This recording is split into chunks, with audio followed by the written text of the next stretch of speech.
Anche nella città dei Templi le ruspe torneranno presto in azione e saranno le stesse che hanno colpito e raso al suolo gli immobili abusivi di Licata. È stata infatti la ditta Patriarca di Comiso ad aggiudicarsi la gara d'appalto esperita da Palazzo dei Giganti. Si tratta della seconda tranche di demolizione dei manufatti realizzati nella zona A del Parco Archeologico della Valle dei Templi.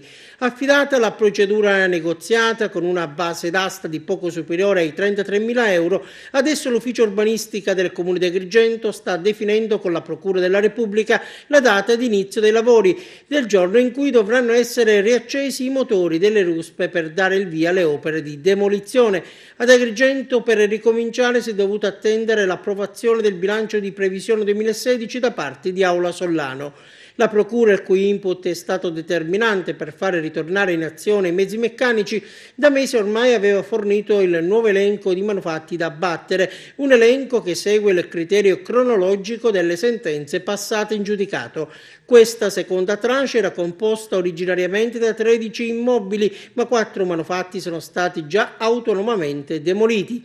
Si procederà ovviamente in danno agli inadempienti, ossia in danno a coloro che non hanno raso al suolo gli abusi, nonostante fossero stati diffidati a mobilitarsi. E intanto, per non avere demolito il proprio immobile abusivo, un favarese è stato arrestato. Il Tribunale di Sorveglianza ha disposto nei suoi confronti i domiciliari, fermo restando che per l'uomo rimane l'obbligo di abbattimento.